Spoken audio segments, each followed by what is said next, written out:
All right, folks, it's Thyroid Fridays, man. Welcome. It's the show where you get to ask Dr. Amsu and the Great Black Detox team questions about female reproductive health issues, including fibroids, PCOS, endometriosis, adenomyosis. I know you've been.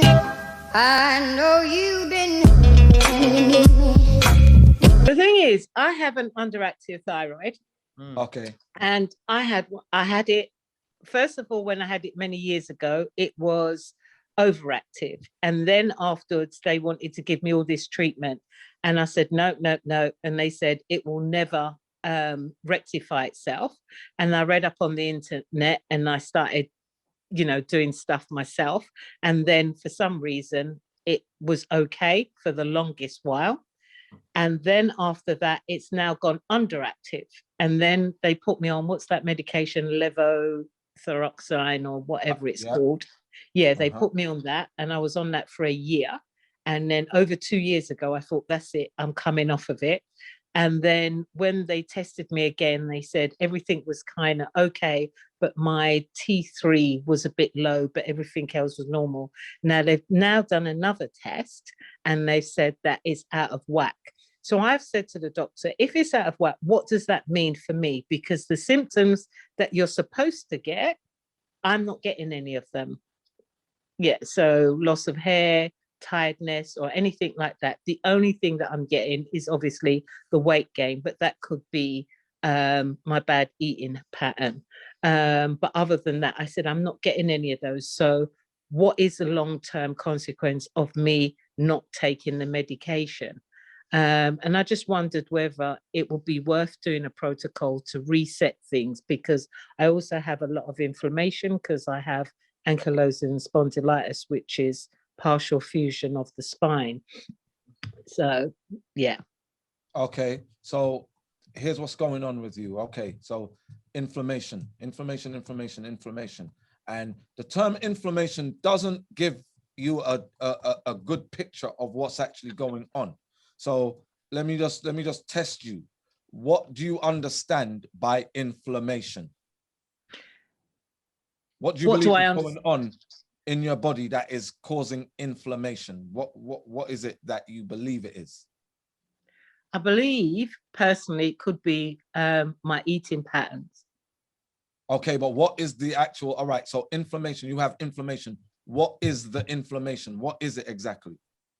Oh, it's where my joints and everything feels inflamed, and I'm generally, most of the time, I'm in some kind of discomfort.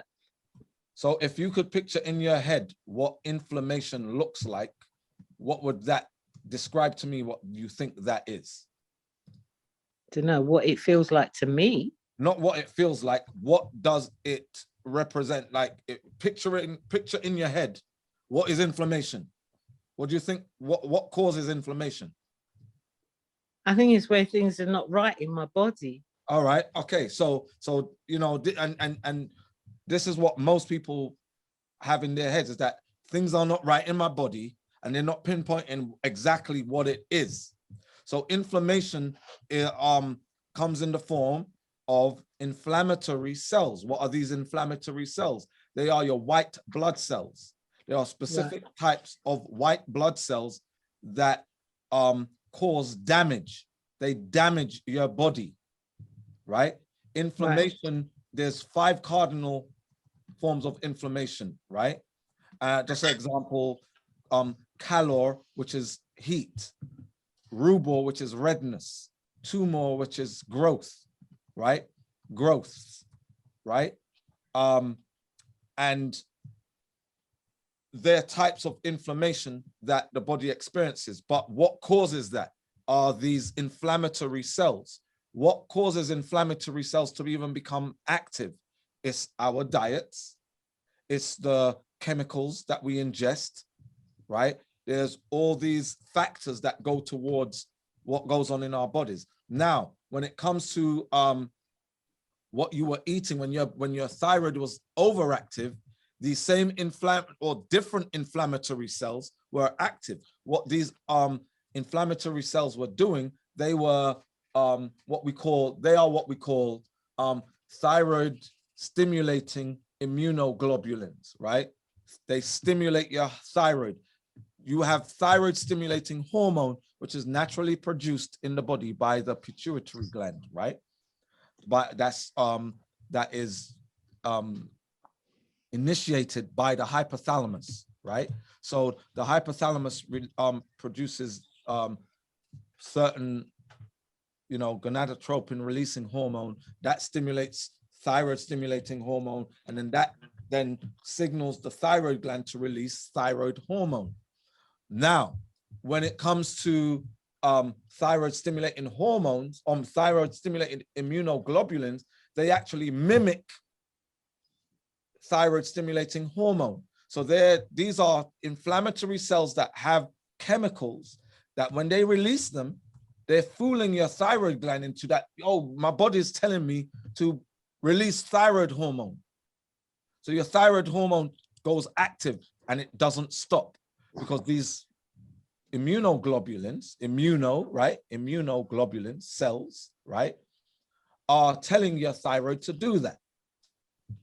So you did something about that and basically got rid of your thyroid stimulating immunoglobulins. But then your body was not producing its own thyroid stimulating hormone because something else was doing it. So when you got rid of the thyroid stimulating immunoglobulin, your body was not producing its own thyroid stimulating hormone. Started to get sluggish. Or over time, you eating badly, you produce now thyroid globulins, which blocked thyroid stimulating hormone from getting to those receptors. So you have thyroid stimulating hormone receptors. When they are blocked, thyroid stimulating hormone can't tell your thyroid to switch on. Right. So now, because of what you're eating, so the difference between Hashimoto's disease and Graves' disease is the type of immunoglobulins that are surrounding your thyroid, right? So what's going on now is that you have these, this inflammatory response that is causing you to have a underactive or hypothyroidism. And because of that, now you're going to start to gain weight because you're not metabolizing as you should be, right? So that's the purpose of the thyroid gland, is for metabolism, to break things down, to break down fat, to break down, convert fat into energy, right? So you're going to be gaining weight. So yes, we have, so Essence, which is part of the package of the Great Black Detox, and also part of the Great Black Fibroid Detox, that actually helps with your thyroid gland. And a lot of times it's to do with estrogen dominance. Estrogen is a catalyst that attacks the thyroid gland and causes these immunoglobulins to become active, right? And what you end up with is hypothyroidism. So the estrogen dominance plays a massive part in that. It's one of the root causes.